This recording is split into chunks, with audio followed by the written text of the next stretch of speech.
Aprendo en casa.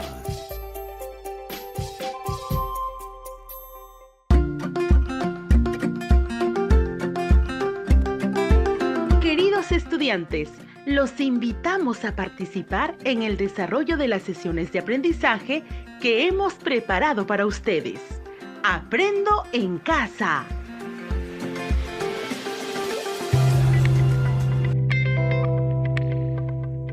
La clase de hoy es Soy un cuentacuentos. Buenos días, queridos estudiantes del tercero, cuarto y quinto grado. Hoy es un nuevo día, asumiendo con responsabilidad estar en casa para prevenir la transmisión de esta pandemia del coronavirus. Es también una oportunidad para aprender en casa, acompañado de tu familia, empleando como medio la radio local. Nos gustaría iniciar preguntándote, ¿alguna vez alguien te ha narrado un cuento o un relato? ¿Con qué frecuencia lo han hecho? ¿Qué cuento o relato que narraron antes hasta el día de hoy lo recuerdas? ¿Por qué será que lo recuerdas? Permítame que te cuente una experiencia personal. Recuerdo que cuando era un adolescente como tú, siempre escuchaba con atención la narración de historias que me contaba mi abuelita. En una ocasión, ella me narró sobre la leyenda del Chuyachaki, un ser mitológico de la selva, que un día se le apareció a una joven que estaba sembrando en su chacra y con engaños la llevó a su morada. Papá, mamá, abuelos, todos sufrieron mucho la ausencia de la joven. Por más que la buscaron con ayuda de los curanderos, de las autoridades de la comunidad, no pudieron encontrarla y jamás regresó a su hogar. Nadie volvió a saber de ella. Esta historia está presente en mi memoria, aún como si fuese ayer que me la contaron. La escuché con tanta atención que me permito hoy contarlos a ustedes.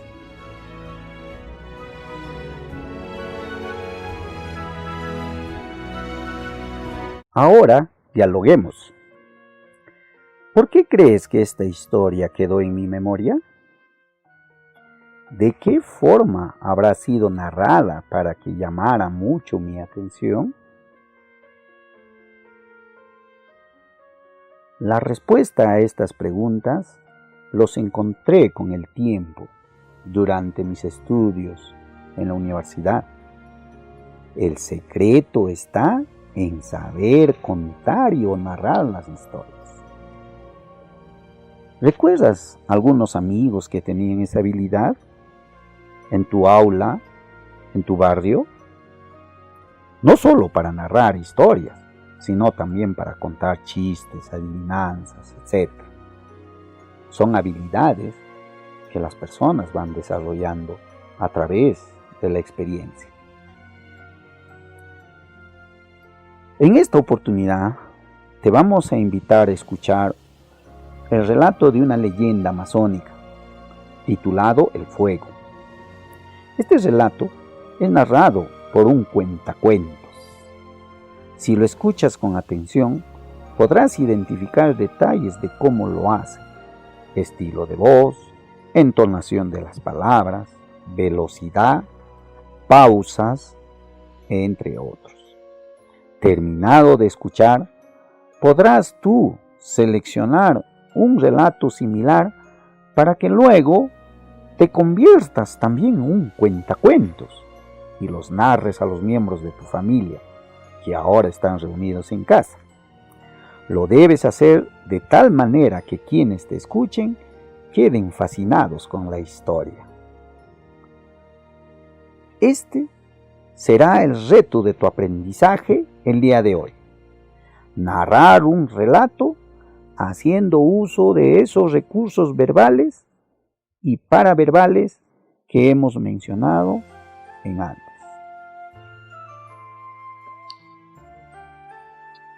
La clase de hoy es Soy un cuentacuentos. Buenos días, estimados estudiantes. Hoy es un nuevo día, asumiendo con responsabilidad estar en casa para prevenir la transmisión de esta pandemia del coronavirus.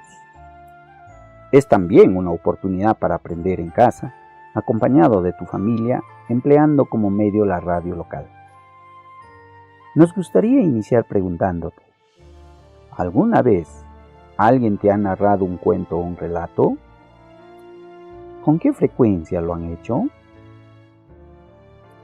¿Qué cuento o relato que narraron antes hasta el día de hoy lo recuerdas? ¿Por qué será que lo recuerdas? Permítame que te cuente una experiencia personal. Recuerdo que a continuación vamos a narrarles una leyenda, el fuego. El pico del loro no siempre ha sido corto y torcido, ni el plumaje del gallinazo tenía ese feo color negro con ceniciento. Era largo y respetable el pico del loro y el plumaje del gallinazo de color dorado. Tampoco la cabeza del buitre ni el pescuezo del manchaco eran pelados, estaban protegidos por plumajes abundantes y delicados. Lo que ocurrió con ellos vas a oírlo ahora. Resulta que es una mala época para los antepasados por las muchas cosas indispensables de que carecen, pero de todas ellas, la que más les hace falta es el fuego. El Inca, encargado de hacerles llegar el fuego, se ha apoderado de él para su beneficio personal y se niega a compartirlo con nuestros antepasados, y por culpa de este gobernante mezquino, sufren muchas privaciones. Sufren el frío de las noches y no pueden protegerse del otorongo que llega en la oscuridad, mete la zarpa en los mosquiteros y se lleva a los niños. Les es imposible quemar las cerámicas así como la maleza de las chacras para cultivar.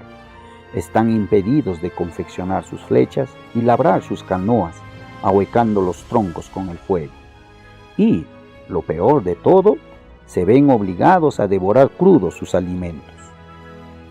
Los intentos por rescatar el fuego del poder del Inca han costado la vida a muchos antepasados, porque además de mezquino, este gobernante inca es cruel y perverso y castiga severamente al menor intento de rebelión. Los animales, que por entonces son personas como nosotros, se compadecen al presenciar los sufrimientos de nuestros antepasados. Esto no puede seguir así, dice el loro cierto día. Estoy de acuerdo, dice el gallinazo, pero ¿qué podemos hacer? Son muy fuertes y altos los poderes del mezquino. Pero es más alto nuestro vuelo, sentencia el loro. Es así que el gallinazo contempla con mucha admiración cómo el loro se aproxima al patio del Inca. Se esconde entre el follaje frondoso de la selva y, disimulando entre las hojas su ropaje verde azul, espera inmóvil y silencioso el momento propicio.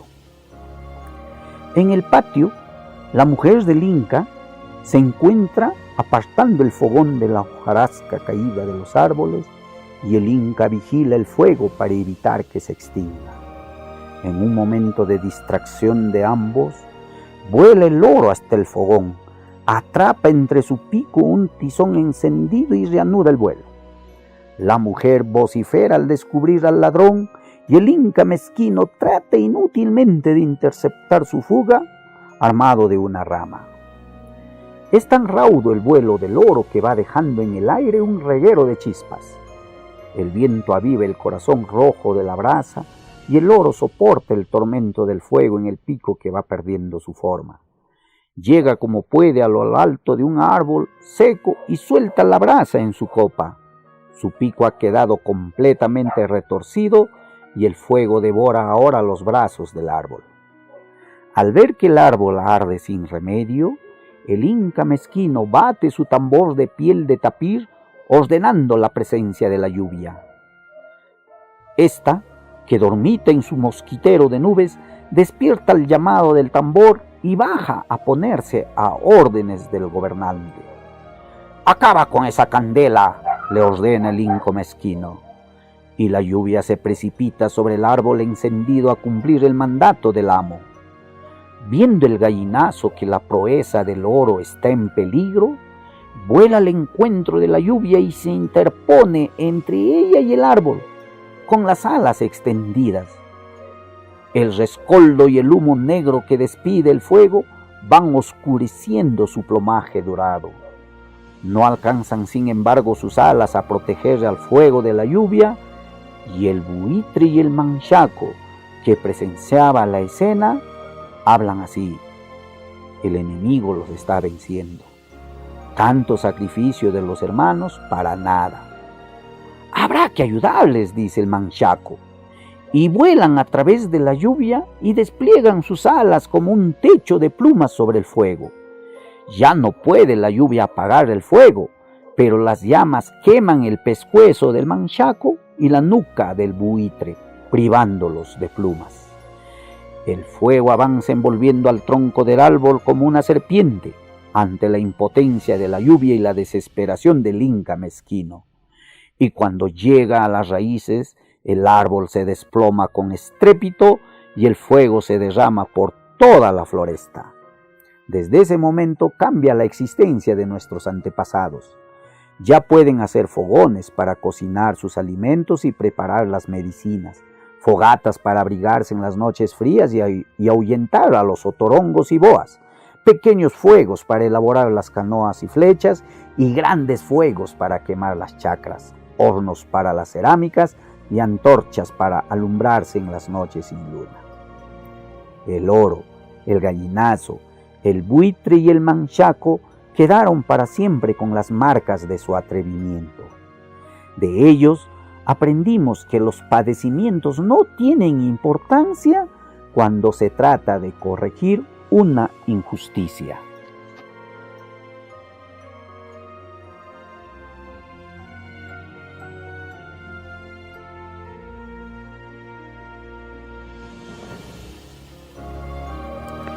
Bien, terminado de escuchar esta hermosa leyenda, les invito a pasar a otro momento importante. Habíamos hablado de lo que tenemos que hacer antes de escuchar y durante la escucha. Pero, ¿qué debemos hacer después?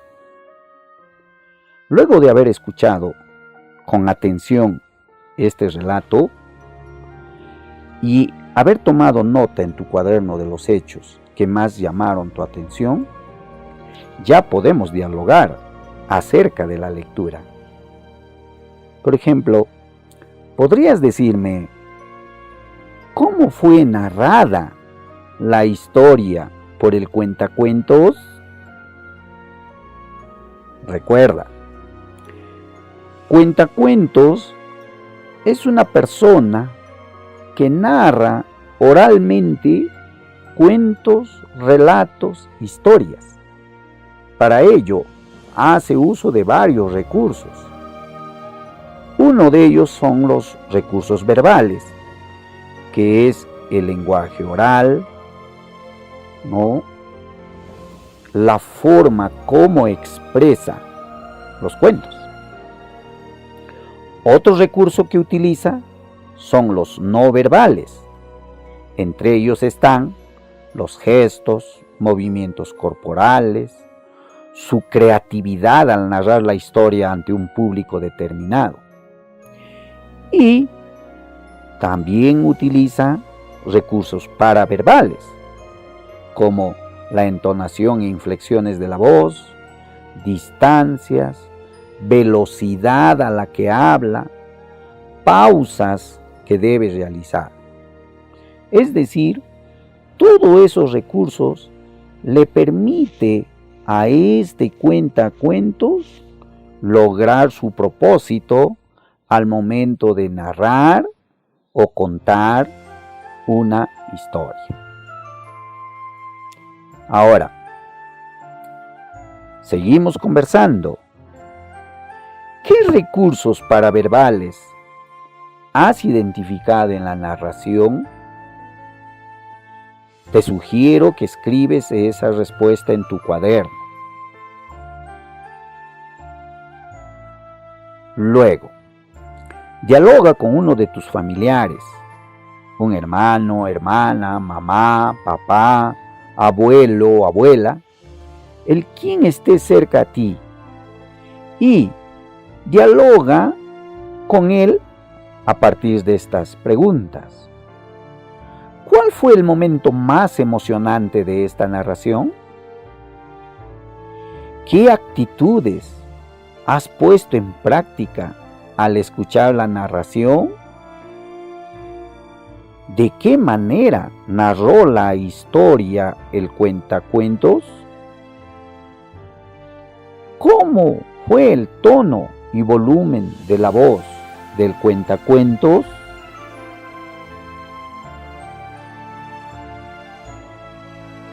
Es tu turno ser un o una cuentacuentos. Para ello, toma nota de lo que te diré. Selecciona un relato que sea parte de tu tradición oral. Escríbelo en tu cuaderno y ensaya haciendo uso de los diversos recursos que hoy has aprendido. Los recursos verbales, que es tu lenguaje oral que expresas en tu voz. Los recursos no verbales, como los gestos, movimientos corporales, postura, expresión facial y tu creatividad para narrar la historia. Y los recursos paraverbales, como la entonación e inflexiones de tu voz, velocidad cuando hablas, énfasis en algunas cosas, pausas que requieres hacer, etc. No olvides desplazar la mirada y tu cuerpo para darle más énfasis a la narración. Cuando ya estés listo o lista, condiciona un espacio en tu casa para tu público, que en este caso será tu familia.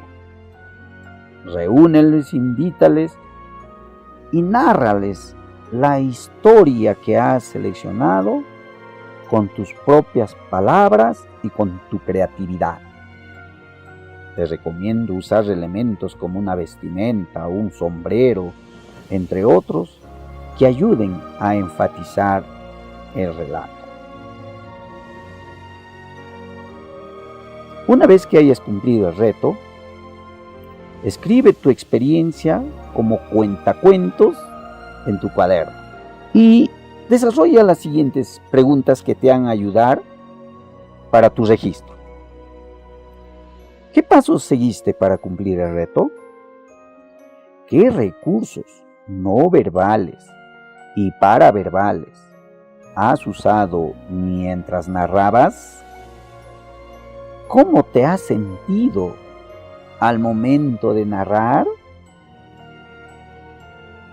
Después de ello, recoge la opinión de tu familia acerca de cómo fue tu desenvolvimiento como un cuentacuentos. Pregúntales y registra sus respuestas en tu cuaderno. Entre esas preguntas, formula algo como: ¿te gustó la forma como narré la historia? ¿Por qué? ¿Qué sugerencias me harías para seguir mejorando como un cuentacuentos? Recuerda, es importante conocer nuestras tradiciones orales y la de otras regiones porque son parte de nuestra identidad peruana. Una forma de valorarlas es transmitiéndola como tú lo hiciste esta vez. Sé que ahora eres un cuentacuentos.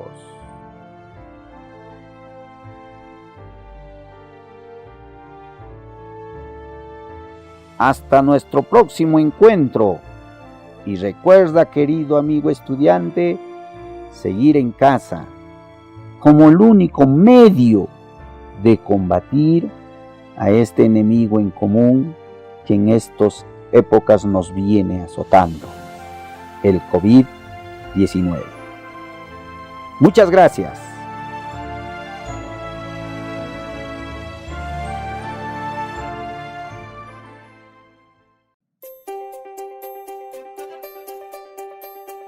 Aprendo en casa. Ministerio de Educación. Gobierno del Perú. El Perú primero.